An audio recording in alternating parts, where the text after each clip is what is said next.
Today we're speaking with Rich Kosak, and Rich, you're of course from the Kiss tribute band Mr. Speed out of Cleveland, Ohio, and probably one of the biggest things you guys recently did is you appeared on Access TV's world's greatest tribute band show. Can you talk a little bit about that experience and how you guys got the opportunity to appear on there? Well, the appearance actually came about as a part of just a chance meeting between my bass player and an associate of the show here in Cleveland. And so our name was thrown out, and the guy took the band name back to L.A. and to the people at the network and said, "Hey, I found this band called Mr. Speed. They're a Kiss tribute band, so let's keep an eye on them." And a couple months later down the road, we were contacted by the network and a show producer. Her name is Katie Darrell. Yes. And Katie did an interview with me over the phone. And fortunately, I guess I'm pretty confident in speaking about Mr. Speed. I passed the test. And they took a look at a lot of tribute bands, a lot of Kiss tribute bands from all over the world. And they said that a lot of them just didn't stack up. It wasn't what they were looking for. They wanted the whole package, and they wanted good musicianship and vocals and attitude and professionalism. And they felt that Mr. Speed really kind of encapsulated that whole thing. So I stayed in touch with Katie, and it was pretty much a year in the making from the time that I first found out about the opportunity until the time we actually hit the Whisky stage a few weeks ago. It was about a year's time. Wow. And to be honest with you, it was one of the best experiences in the 20-year career of the band. We've done a lot of things, but this was by far, you're getting onto a national stage, on national television, going into 40 million plus homes. It's just something that most bands, they never see. They never see the realization of something like that, but we were fortunate enough to have it come true for us. And we're very proud to be a part of season 3, and not only a part of season 3, but the finale of season 3. So the whole thing for us is a great experience overall.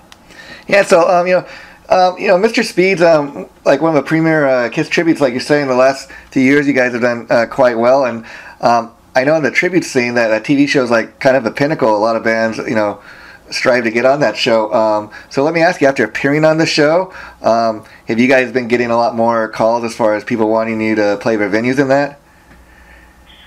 We've had a little bit of interest. It hasn't been as overwhelming as I think I was hoping for it to be. But, I think good things come to those who wait. So I'm more than happy just to continue doing what it is that we do, that we have done for 20 years. And that's working hard at getting all the shows that we get and keeping our nose to the grindstone. And, if something comes as a result of being on the world's greatest tribute bands, then that's incredible for us. But we're not going to change the way that we do business. We're going to keep doing it the way we've always done it. And the few opportunities that have presented themselves as a result of being on the show really haven't panned out that much so far. That doesn't mean that, we're not optimistic about the future and the possibility that some of them may. And let me ask you about that performance. I mean, when you were up on the stage and the show was taking place, I mean, what was that like knowing that, you're being broadcast, all across the nation? I mean, that must have been a great feeling. And on top of it, you're performing at a place like the Whisky, where, bands like Doors and Van Halen got their start. I mean, was any of that stuff going through your mind? No, a lot of that went through our mind before we actually got on stage for the performance. But once we got on stage, I personally did not even feel, that I was on this altar, so to speak, of rock and roll. It was just kind of it was another show for the band, and we had to give it our best. And yeah, there were cameras there, but to be honest with you, I could really only see one camera, and that was the one that was at the base of my microphone stand, because I was really trying to connect with the crowd, and that's what I found to be the most challenging, was not being able to connect, because it was really only an hour show, and when we normally perform, we're performing, up to 2 hours, 2.5 hours at one show. So I'm interacting with the crowd more and getting them more involved, engaging them, and we really had to script our 1-hour performance for this program down to pretty much the exact minute. And that was unique for us. We'd never really had to do anything like that before, but also we used it as a tool to get better as a band, because we had to focus on what it was that we were doing. It was interesting just playing for a whole bunch of new people that have never seen us before. We did have some fans that actually flew out from Cleveland to the Whisky to attend the show. People that follow us around, here in the Ohio area on a religious basis, so to speak. But we got to play for a lot of new faces, and the most rewarding thing for us overall is that we haven't really heard any negativity as a part of our performance. Yeah. There hasn't been any hate mail or anything like that saying that, wow, you guys were really awful, you looked like crap, you didn't even sing well, none of that. So I really feel as though all the hard work and effort that we put into scripting the show for that 1 hour really paid off, and the response has been just nothing but favorable for us. Yeah, and I got to tell you, as somebody that's seen the show, I mean, you guys, I think they really made a great choice in picking you, to represent KISS because, you guys, all of you, everybody in the band, I was watching the performance, you guys you really look the part. I mean, if I didn't know any better, I'd think, you were a real KISS. And I think in talking to you, I can kind of see now, like you're saying, even though you guys were being, taped live, it's quite obvious that you were, you weren't so much playing for the camera, but more so for the crowd. And I think that just, talks a little bit about what great performers you guys are.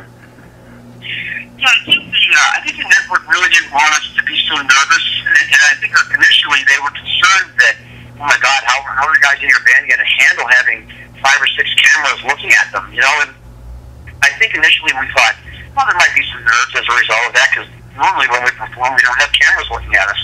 It's just people's faces. But I think we adapted to it very well, and I think it shows the professionalism of our band and the maturity of our band that we were able to get up on that stage and just do the job that we were there to do. Looking back on it now, do I feel like we could have done better? Of course. I think I'm my own worst critic. And I just watched the performance again last night before I went to bed, and I'm very proud of what it is that we did. I think that we stood toe-to-toe with all the other tribute bands because we watched every single episode this past season because we wanted to do it as kind of like homework. Yeah. Making sure that, hey, what are they doing, that maybe we could do, or what are they doing that maybe we shouldn't do, kind of a thing. And I think being the last band to perform gave us that little bit of an edge, so we knew how to best prepare, for the performance, and also just go into it just being ourselves. Some of the best advice we ever got once was from a guy by the name of Jim Neff, who was the guy responsible for bringing KISS to Cadillac, Michigan in 1975. Wow. And Jim told us, he said, when you guys hit the stage, don't overthink it. Just be yourselves and you'll be fine. And that was really the mentality that we took when we walked down the steps and got onto the stage. And I think, this performance you guys did, I think it's going to be a benchmark performance in the sense, like you said, you were the last band to appear on, the show that season. And so, when the next season starts, most people, they're going to remember Mr. Speed for a simple fact. That was the last band that performed on the show. So whoever goes on next, they kind of got to top you guys, if you know what I mean? Or they got to be that, just as good, if you know what I mean. Sure. I hope that we did set the bar somewhat higher for the next series of bands.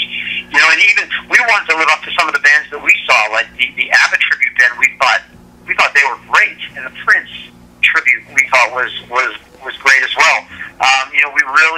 We tried to take something from all the bands. We wanted to make sure that we engaged the crowd, that it was exciting. So if our performance sets the bar for the next series of bands, then I think it's going to be great. That's great for everybody, for us and for them to push themselves even a little bit harder than maybe they thought they could.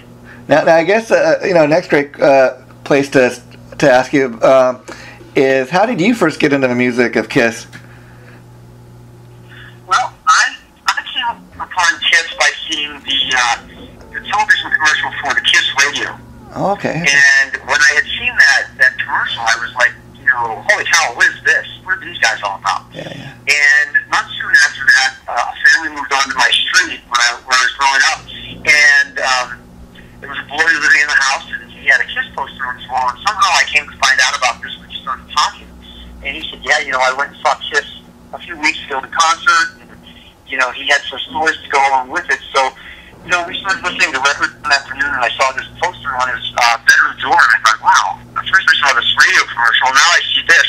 What's going on here? And I started looking into it, and I was hanging out at a local record store in the community where I lived, and at that time, KISS was, really just exploding.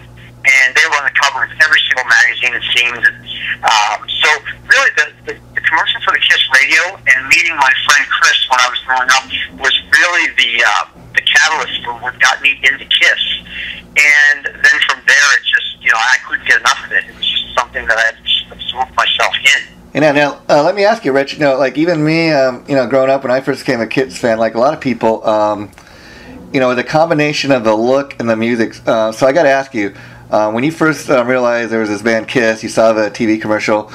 Was it a combination of both the look and the music, or you know, did the makeup kind of grab you first, the look, or was it the music that really grabbed you? No, it was a combination of both. I'll be honest with you, because I felt like there was this mystery behind who the guys were, and I didn't know anything about them. Yeah, I mean, I barely knew their names. I was just searching for everything that I could find, and there were a couple kids in my school that had one kid had Kiss Alive, and so he brought it into school, and I was able to look at hold the album cover in my hand and seeing all those images, taking the booklet out and looking at it. It was just really amazing to me, and then hearing the music was just like, I can't believe this is all the same thing. And I too fell into that whole trap with Kiss and Star Wars. Growing up, it was just that whole something that we had never seen before kind of a vibe. And even though Kiss had been around for just a few years at that point, to me they were brand new and they were exciting, and I wanted to just get as much of them as I possibly could. So I'd have to say honestly, it was a combination of the incredible songs and the incredible image that just drew me in.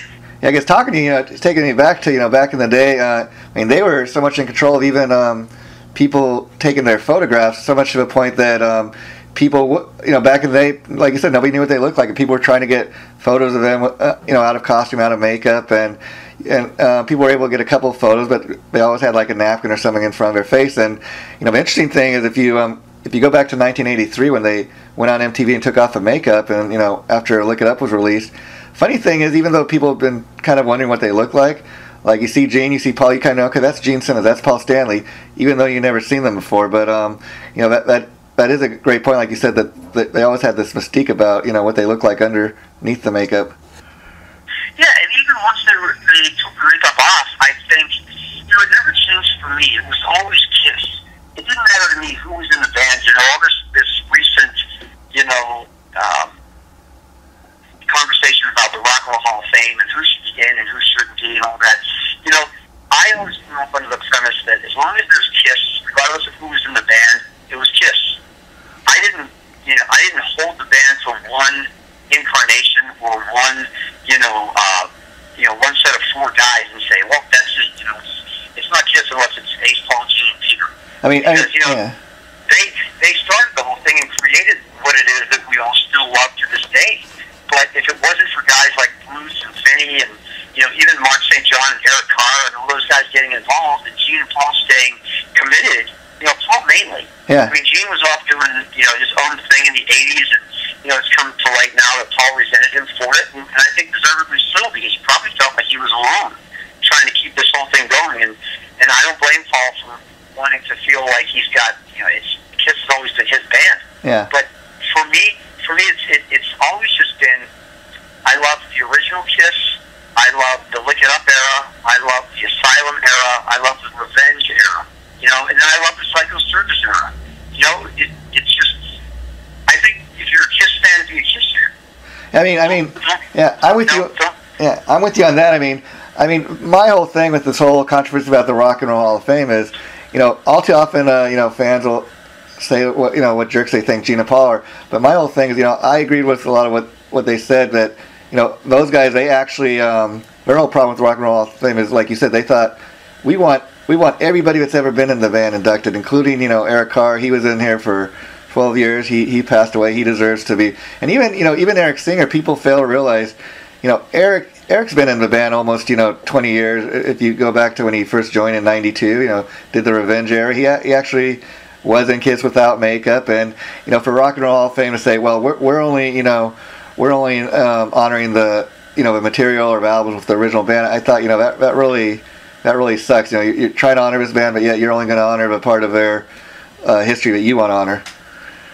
Yeah, I'm kind of embarrassed to live in the city where the Rock and Roll Hall of Fame calls home, because I think it's pretty much a joke. I've been to the Rock and Roll Hall of Fame quite a few times, and just because I love music, but I think the whole thing surrounding Kiss being involved. And, you know, the story about the Grateful Dead, you know, they've got like 92 members in there, and people that never even stepped on stage. But it really does boil down to, you know, the politics of the whole thing. And, you know, I'm thankful that Kiss is in the Rock and Roll Hall of Fame. They deserve it. They changed the face of music. You know, and they wrote great songs. I mean, if you close your eyes and you listen to the songs, they're great rock and roll songs. It's interesting because we did a show not too long ago, and somebody interviewed me after the show and said, "Well, how did you feel about you know the fact that you can't blow anything up on stage and there's no pyro associated with your show?" And I said, "Well, doesn't that speak volumes for the songs? You know, that nobody missed the fact that there was no confetti, that there was no fire, that there was no, you know, percussions.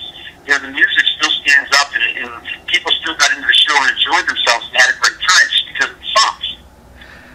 Yeah, and if you just look at the history of Kiss, I mean, even back when they first formed 40 years ago, people were telling them, you know, you guys are a great band, but you don't need that makeup. And then it eventually got to the point where almost they had to take the makeup off because, like Paul said over the years, we want to prove that we could still do it. We didn't need the makeup, and I think, you know, that's what the Rock and Roll Hall of Fame is missing is, you know, they didn't really the makeup, you know, was something special. It gave them an extra, you know, extra thing to give to the fans, but you know, they took it off. They remained successful, put it back on, whatever they seem to do. You know, Kiss is a band that's been around, live and kicking in one form or another for 40 years. You know. Mhm.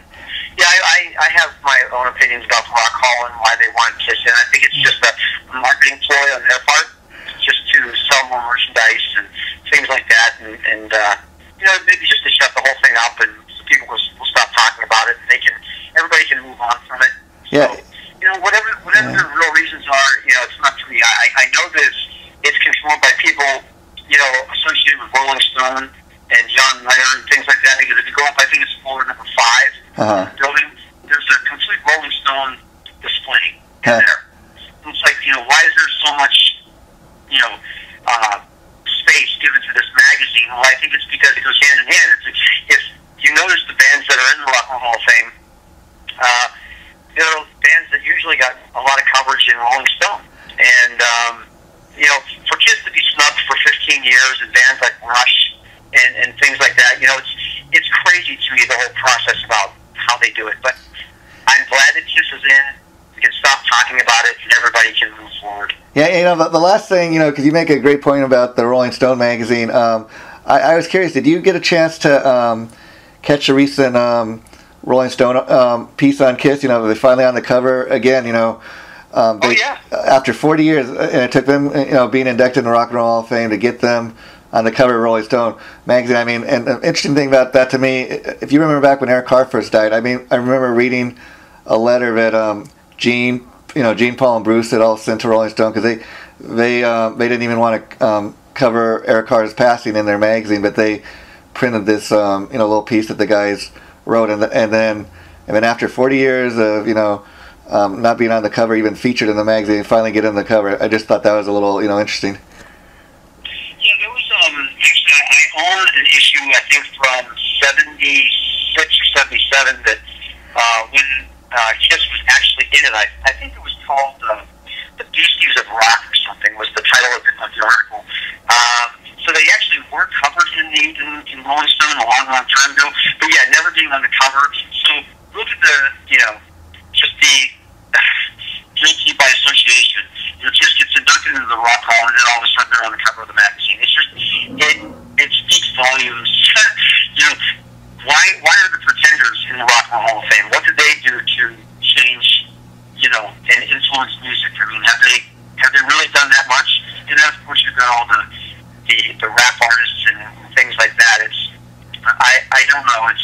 I think I'm speaking probably too much out of my league here, but because I've never written a song that's been played on the radio. But opinions are like assholes, and everybody's got one. Yeah, well, and the last thing I'm going to say about this, and it is interesting because who does get in, who doesn't. I mean, I think not that Nirvana wasn't a great band; they don't deserve to be in, but I think they were simply inducted because it's going on the 20th anniversary of Kurt Cobain's death. Okay, so let's honor that. Let's get them in for that. But then you got a band like Deep Purple, I'm hoping, okay, maybe they'll finally get in next year. But I mean, last two go arounds they've been nominated, and it's like, forget about Kiss for a minute, but a band like Deep Purple been around 50 years, but they don't get in, and I'm almost willing to bet it's because Ritchie Blackmore is no longer in the band. Well, who cares about Deep Purple today? What have they done? They've only been around 50 years. Yeah, I think it's just it's so political, and in my opinion, like I said at the Whiskey Show, the Kiss fans have always been the Rock and Roll Hall of Fame. Mm-hmm. I don't think that we should be defined by a building that sits on the lake here in Cleveland to validate the fact that what we know is something that makes us feel good in our hearts is finally accepted by masses. I mean, you're a Kiss fan because you love everything about what they created, or you're not. It's like Howard Stern said one time. You can listen to my radio program, or you don't have to listen to my radio program. It's one or the other. So I just find it funny that people that claim to be Kiss fans, but didn't see the Lick It Up tour. Now all of a sudden they feel like, oh my God, put Kiss in the Rock and Roll Hall of Fame because they deserve it. But where were you when Kiss was selling 3,500 seats in 1984? Yeah. Were you really were you supporting them? Were you going to the shows? Were you traveling from city to city to try and catch one or two extra shows like I was? I don't know. I kind of doubt it. But yeah, and now let me ask you, Rich. Like when you first got into becoming a musician, how old were you when you first started learning to play the guitar? Well, let's see. I'm 50 years old now, so I started learning about when I was 49. Oh. I think seriously I started learning, or trying to get it at my best effort, about 20 years ago. So that would make it about 30. Okay, and my obvious question, I guess what a lot of people would like to know about what you do is, because a lot of people have misconceptions about tribute bands. That's part of the reason I'm doing these interviews, and a lot of people are under the impression that guys that play in tribute bands or failed musicians, they couldn't make it doing their own original thing. So I guess the obvious question is, why go the route of a tribute band rather than do your own original thing? Well, I can answer that very honestly. That I would love to be able to do my own thing, and on my bucket list is, I have a desire to, create my own 10-song album before I die. Yeah. But I believe that I was put on this earth to be in Mr. Speed and to portray, Paul Stanley to the best of my ability, because even though what I'm doing is not original, I still do it from my heart, and I feel that I reach fans, in a way that they can connect with me, and I can make them feel like, oh my God, I'm actually, at a Kiss show where these guys really make me feel like I'm watching Kiss. So, yes, I mean, what we're doing is not original by any stretch, and maybe a lot of people may look down on it, but it still takes ability and talent to recreate what somebody else is and what somebody else has created. So, I'm not embarrassed by it. I'm very proud of what Mr. Speed has accomplished, and I'm really in no way, shape, or form ready to stop doing what I'm doing even at 50 years old. I feel like I still have some great years ahead of me, and the band is hitting stride.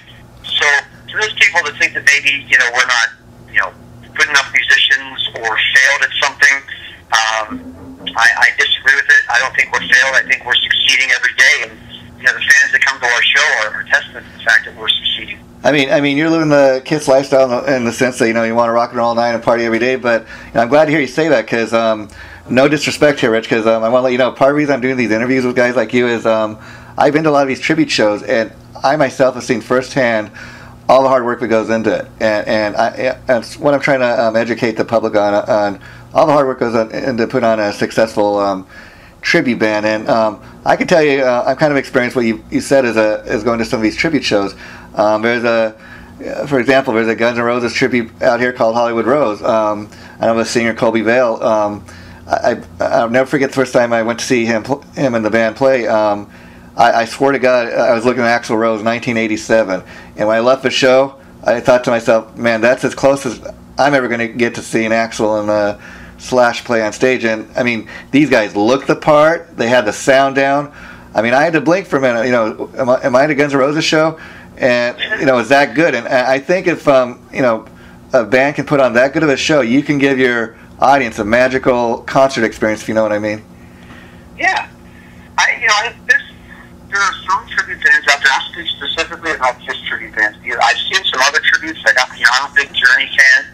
I'm a big Rush fan, and I've seen some Journey and Rush tributes, but I think that they fall short of what it is. I mean, how hard is it to wear a pair of Jordache jeans, a striped, sleeveless shirt, and a pair of Nike sneakers? How tough is that?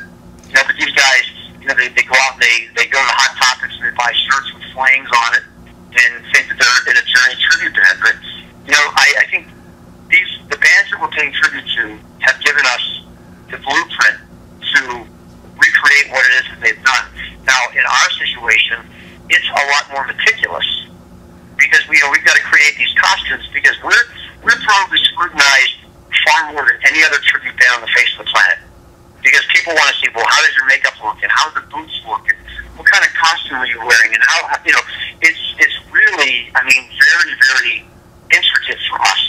My new costume costs $5,000. Wow. I'll bet there's not a lot of tribute bands running around out there that are investing, that kind of money in just the costume. I'm not talking about, the stage props and the trailers that you have to haul behind your car and things like that just to go to and from a show. We show up at a show 5 hours before we even hit the stage, to set everything up, do the sound check, then we have to do makeup, and then we do the show, and then we tear it down. We don't have a road crew. We do all the work ourselves, and, it's, at the end of the day, we're very satisfied with the hard work and effort that we've put into what it is that we do. And, other Kiss tribute bands, they give us a hard time because they think that, oh my God, you guys, you're not that good, or this guy that, your team doesn't blow fire, or you don't have any hair on your chest, or, wow. Whatever. But, hey, if that's the worst thing that I'm doing, if I don't have hair on my chest, but I'm doing everything else right, then I'm not doing too bad. Yeah, to all the haters out there, I just say, like, okay, are you in a band that's, been on a national TV show, and talk a little bit about touring. I mean, I know obviously you guys play around the Cleveland area where you're from, but and you did the show in the Whiskey, but do you, like a lot of these tribute bands, do you get out and travel outside of your area much? We always do that as an opportunity presents itself, and, a lot of times with there being, over 200 Kiss tribute bands in the world, it's less likely for a buyer to bring a band from Cleveland to, say, Davenport, Iowa, or something like that, because, they can probably get somebody from St. Louis. They will travel 4 hours as opposed to bringing us, 18. It doesn't make, financial or logistical sense. So, we would love to play a lot of the events, and I think some of the Kiss tribute bands that have been around a while that are, that probably should pack it in, because they're basically held together, on memories. They're not doing anything to help to pay respect to Kiss or to give the fans their best effort. There's so many Kiss tributes in the U.S. alone that we can't be everywhere. That's almost like some of these bands think, oh my God, Mr. Speed played that. We should have been there. Yeah, on that note, I'd like to ask. Yeah, on that note, I'd like to ask you, Rich. Like you said, you make a very good point that there's thousands of Kiss tributes all over the world. But at the same time, part of the reason I contacted you is because, as you yourself know, over the last couple of years, Mr. Speed has been making some serious noise, and I understand you guys have played events like at the Kiss Coffee House and that. So obviously, the Kiss organization is becoming aware of you. Being the fact that there's so many Kiss tributes around the world, what do you think it is about Mr. Speed that people are really starting to take notice? Because again, I'm here in Los Angeles, and you're, I'm talking to you over the phone, and you're in Cleveland. You're a band in Cleveland, and people, all over the, nation and the world are talking about Mr. Speed over the last couple of years. What do you think is about you guys that are starting to get so many people's attention? Well, I think the formula for that is we don't really deviate from what it is that we've done since the beginning. We've always, first and foremost, we're fans just like everyone else. Yeah. So, the thing is, we just take it to an unhealthy level by wearing the costumes and makeup. But I'm just like you, whereas, if I can go see a Kiss tribute band, I'll go see it to see what I can learn. But we really do this from our heart. We're fans. We immerse ourselves in the music and the legend that is Kiss, and we pay attention to it, and we enjoy it. I also believe that we're going to be far more remembered for how we treat people than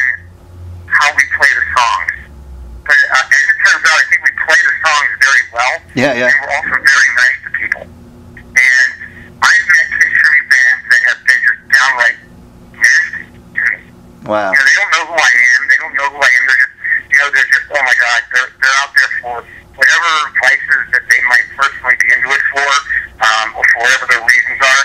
But I know that Mr. Speed's success is built on the fact that we do what we do from our heart, and we treat people with respect. And that's not to say that we haven't had bad experiences along the way, because we have. But for the most part, we've been surrounded by good people, by positive experiences, and we've tried to learn from every single experience that we've had to make ourselves not only a better band, but better people. Yeah, and now I'm reading on your site here that you're the sole original member from Mr. Speed, so I got to ask you, has it been hard for you to keep the band going, being the only original member? I mean, how hard is it each time a guy leaves and you have to go on the search for a replacement member? It's incredibly hard. That's where I know that someone's trying to send me a message to ask me how much I want to do this. Do I want to continue to do this and keep the band alive? Even now with the current status of the band and the 4 members that are within it, it's a constant work in progress, because you have to make everybody happy, and everybody feels as though they want, they need attention, and they want to be loved and coddled. There isn't a week that goes by where I don't have some sort of scenario surrounding some member of Mr. Speed.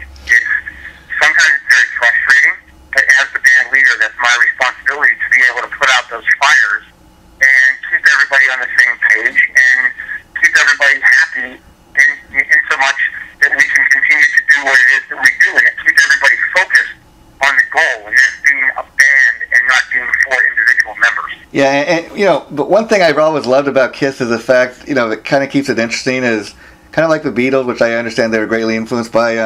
There's 4 individual members in the band. 4 guys that sing. Which, like, when you put on a record like Destroy, that kind of makes it, that much better, that much more interesting. You got different guys singing. So does each guy kind of get to sing, during the show?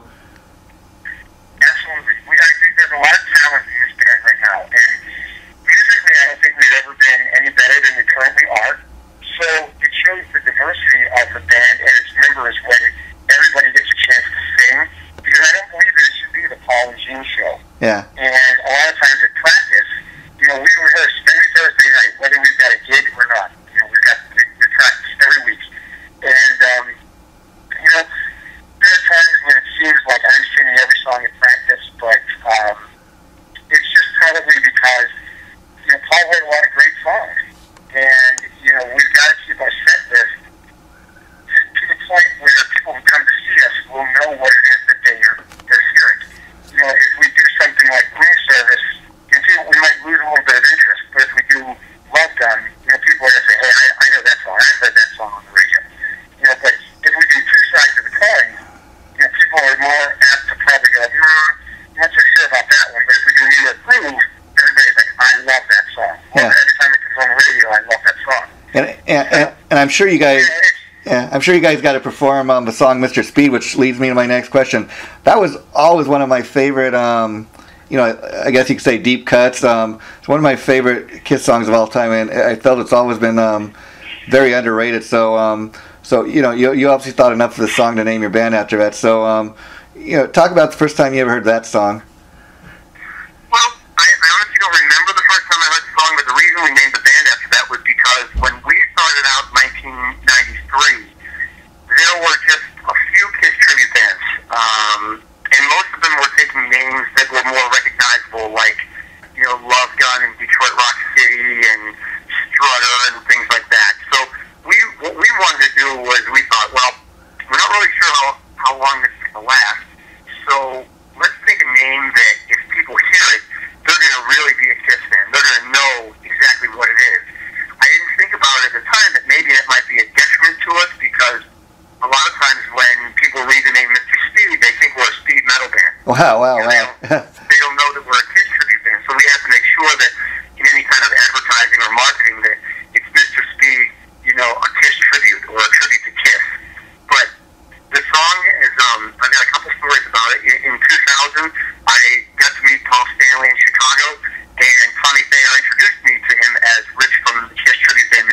Wow. And Paul looked at me and said, "Great song to name your band after."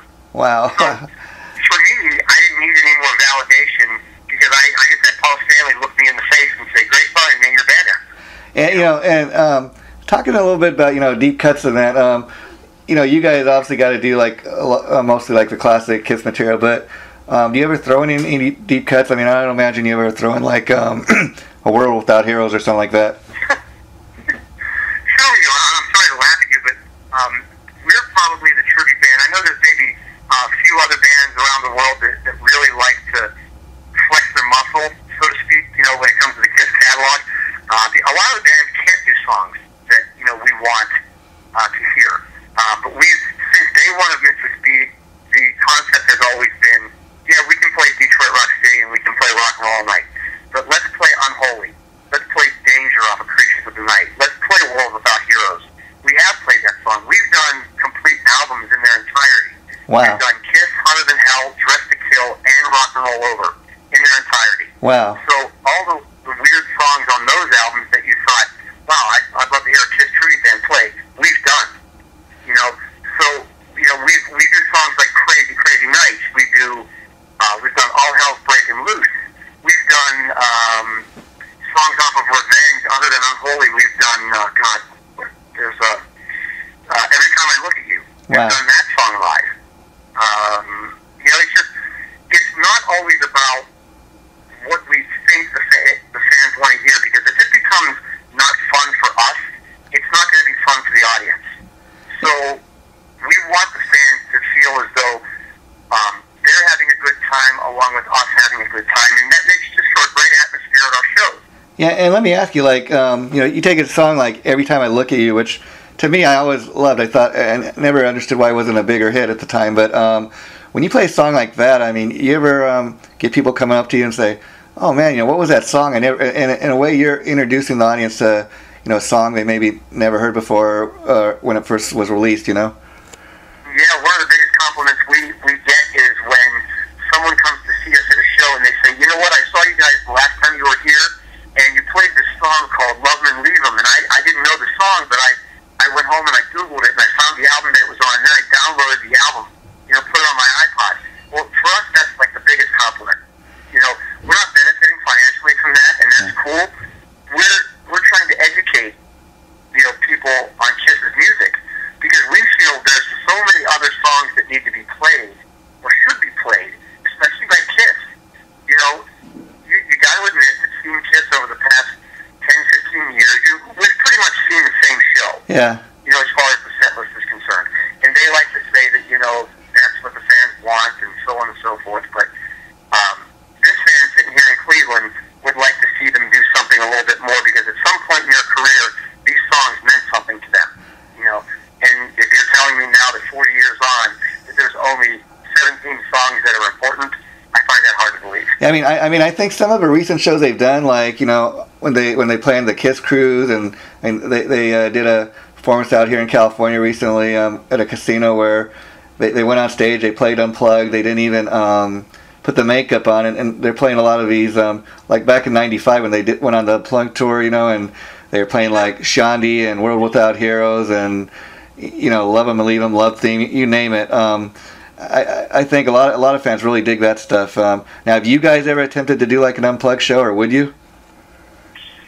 As a matter of fact, I have a side project that I was working on about a year ago with just another guitar player and myself here in Cleveland that we were putting together, and the concept behind it was to just have the two of us go out, and we were going to set our stage up like our bedrooms were when we were kids, with Kiss posters all over the place and lava lamps and turntables and things like that, and we'd sit there and we'd play Kiss songs just acoustically in bars. Not taking it to the level that Mr. Speed does, because we need a lot of room and a lot of space to put our show up when we go out and play, but this was going to be a more intimate setting. So Mr. Speed has done some acoustic things over the years, but it's never really been about that for us, because Joe, for instance, he's not really into playing acoustically. He doesn't want to buy an acoustic guitar, and he doesn't really dig the vibe.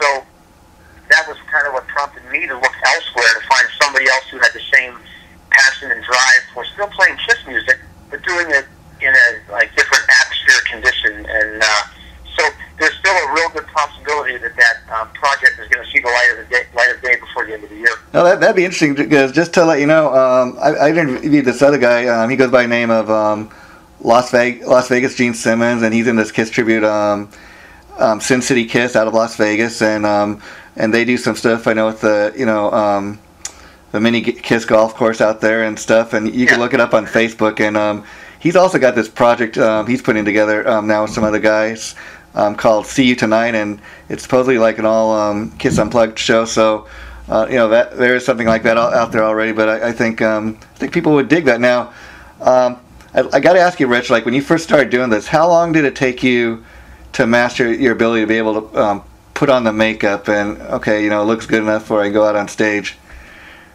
I'm still trying to figure it out, because it's interesting. I always complain to the guys.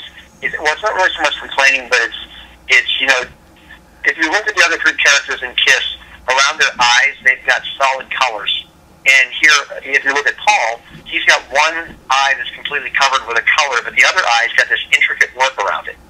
And it's always interesting for me to try and get that to look just right, because I mean, he's a very good artist, believe it or not, to be able to do what he did, especially I think around the Love Gun Dynasty era. He was really doing an amazing job with his makeup at that point. And the guys always, joke with me. They're like, "All you have is a fucking star on your face. How hard can it be?" Yeah. And I'm like, "Well, you try putting a 2 or 3 dimensional star on your face and make it look the way it's supposed to look, Because a lot of guys, they put it on there and it looks like a starfish. And of course, they put it on with the heel of a shoe. And of course, a lot of people. What were you looking at whenever you did your makeup? But we've learned some tricks over the years, and Andrew does a really great job. Joe does a great job with his makeup too.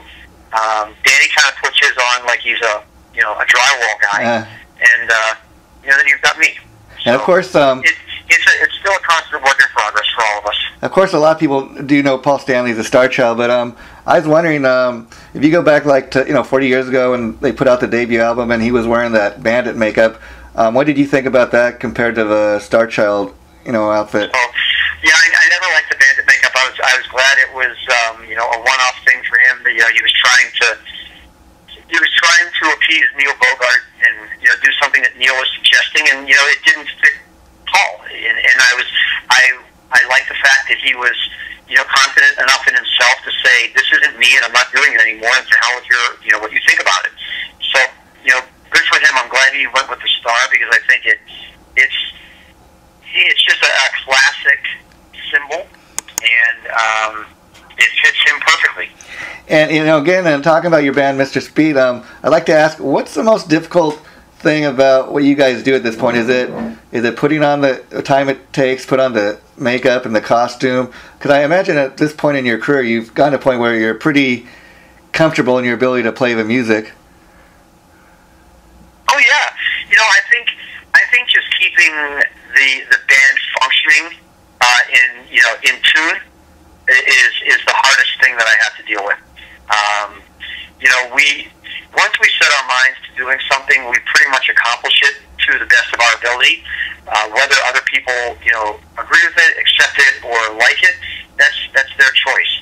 But I think for me, after 20 years, the hardest part for me is still maintaining the harmony within the band and keeping everybody happy. To want to do it. I take one day at a time, and I try not to look too far down in the future. Because I can't control it, and I can only worry about tonight. Like tonight, we're going to see the LA Kiss here in Cleveland play the Cleveland Gladiators in arena football. Oh wow! So we're going, all dressed up in costume and makeup, but my bass player Danny, he's got with his job, and he may or may not be on time. So that's what I'm dealing with today. I'm trying to make sure that the band shows up and together, as opposed to appearing 3 guys and then all of a sudden here comes the Gene. Yeah, you have to let me know what that's like. I haven't actually been to one of those LA Kiss games yet. I'm planning to go. So, but from what I've seen on online, and even when they've appeared on the news talking about it, it's more than just a football game. It's a spectacle. They have guys, on these BMX bikes. They have bands that actually understand and perform at the shows. Sexy cheerleaders. So just like a Kiss show. It sounds like it's quite an event. And now I have two more questions before I let you go. I was curious, what did you think about Paul Stanley's book that was recently released? Well, I did purchase the book. I've only gotten through about half of it so far. I'm not the world's biggest reader. Yeah. But I enjoyed it the most of the four original Kiss band member books. I think there's a lot of similarities between what Paul endured when he was growing up and things that I actually went through. And I think it's interesting when he comments that people ask him why did he write his book. He was hoping that maybe it might help or inspire somebody else. I'm truly being inspired, by what I am reading. I'm just glad he finally got around to it. I would have liked to have had, I think, some more never-seen, photos in the book. I felt that kind of fell a little bit short. I don't like the cover. I think, you're talking about Paul Stanley. I mean, this guy, I think he could have done so much better with the cover of the book, but again, just my opinion. Yeah, and then as far as I'm concerned, I do think out of the four books, it's the best for the simple fact that I think he's been the most honest, and even like you said, where he goes, there are sections where he kind of even bashes on Gene for not being totally committed to the band in the '80s. I think it's not so much that he's trying to bash other guys. It's just it's his take. It's his honesty, if you will. Oh, I mean, someday I hope to write a book about Mr. Speed. Believe it or not, I don't know. If two people read it, then I guess it was worth doing. But I have stories to tell about being in a tribute band and keeping it going and what makes it tick and does it pay off? Is it completely a waste of time? I mean, there's so many different things that I've experienced as a part of being. Oh, I bet. That's the influence that Kiss has had on me. I bet. They might not agree with with Kiss tribute bands or think that they're a day, but they were influenced by somebody to do something, and they're influencing me to continue Mr. Speed, which is able to make people happy. Yeah. So, I mean, I think it's positive. I mean, I think from my understanding, I think the guys do support, a lot of the Kiss tribute bands out there, but I think they support, bands like Mr. Speed that they know you're really into, getting the right look and the right sound. You really do a great job of representing what Kiss is. I mean, even to the point where, you remember when before Tommy Thayer was ever involved in Kiss, him and Jamie St. James, they briefly had a Kiss tribute called Cold Gin, and I know Paul and Gene were real big supporters of that at the time. Mm-hmm. Yeah, I mean we've played in the same airspace as Kiss. We've played with Ace Frehley, we've played with Eric Singer, with Bruce Kulick. We've even jammed with Bob Kulick twice. Wow. And those have been amazing experiences. My thing has always been, because I believe in what I'm doing with Mr. Speed so much, and I'm such a big Kiss fan, I really just want Kiss to acknowledge the fact that Mr. Speed does it legitimately and does it from their heart. That, we're not just throwing on a Halloween costume and trying to rip people off. Yeah, I mean, we don't do that. And let me ask you, when you met Paul Stanley, were you actually in costume? What was that like? Yeah, I've met him a couple times in costume, and I've met him a handful of times out of costume. And, it's intimidating, but I'll tell you a funny story. I met him on the Hottest Show on Earth tour a couple years ago here in Cleveland. And we met them backstage and had a photo with the band before the show. And when I walked up to him, the one thing that I recognized was the color of lipstick they used. It was different than what I had used. So that's what I took away from the experience. It wasn't so much,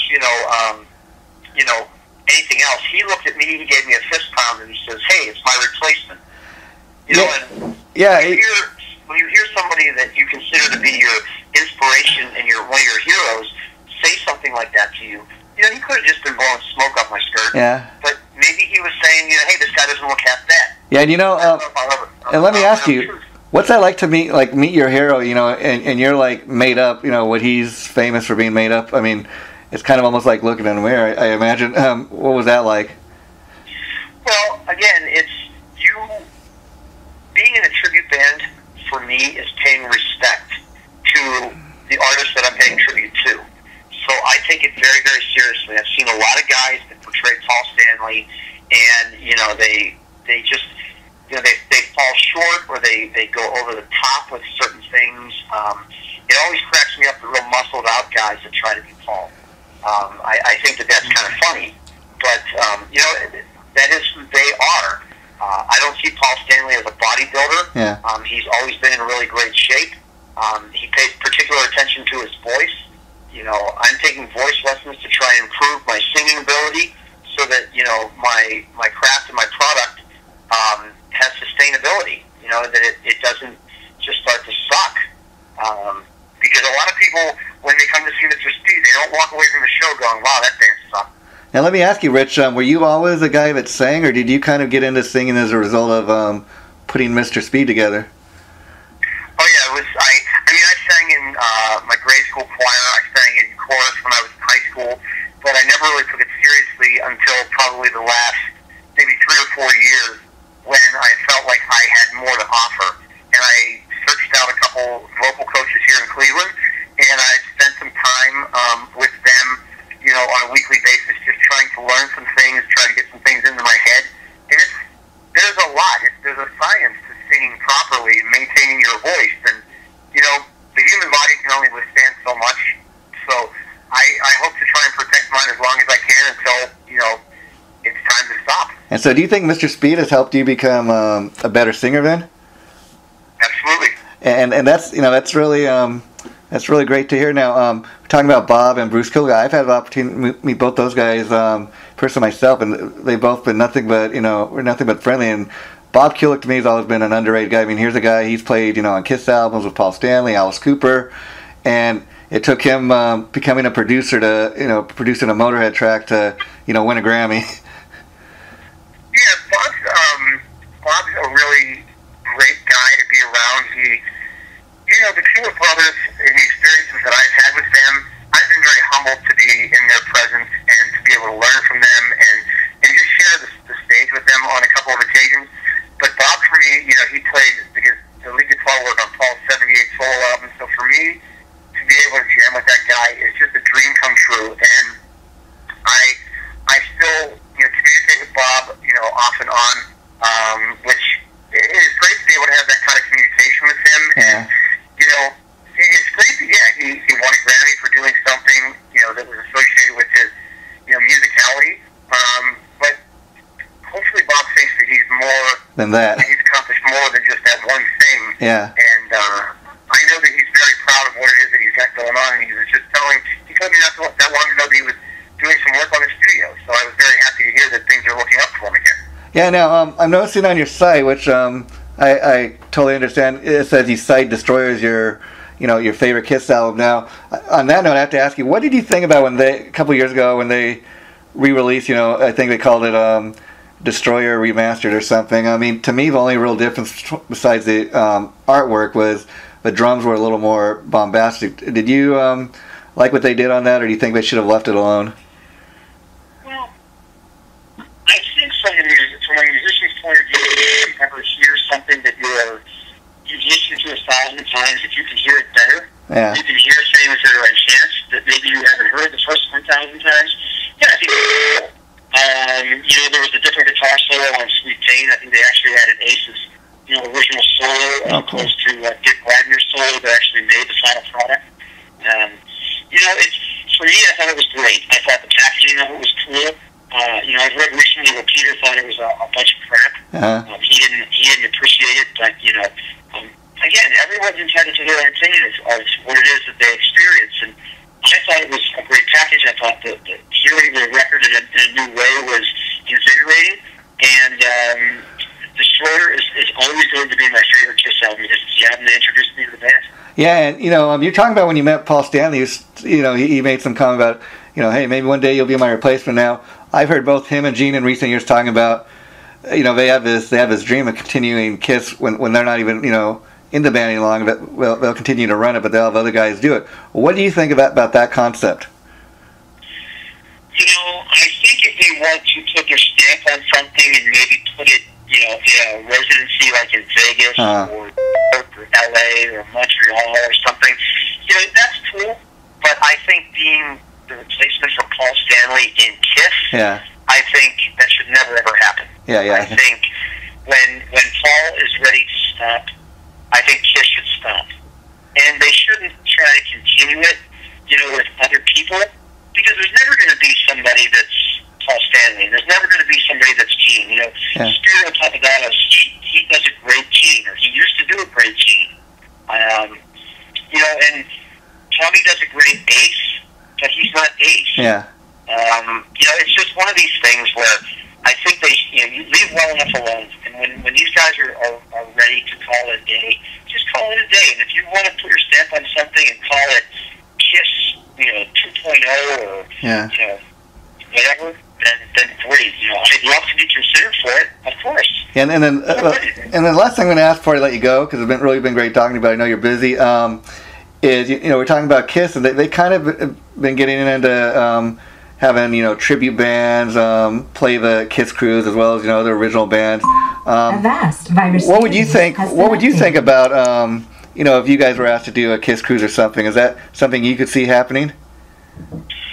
Yeah, it's interesting because last year for Kiss Cruise 3, there was a contest for the hottest Kiss tribute band in the world. So we actually made the top 3 bands to be voted on, but they chose the all-female band from LA. I think they're called Twist. Yes. And we were happy for those girls that they got the opportunity, and we ended up playing the kickoff parties for one of the Kiss fan clubs in downtown Miami, and we actually got a longer show than they got. We got to play in front of, I think, more people than they got to play in front of. And it's not a competition.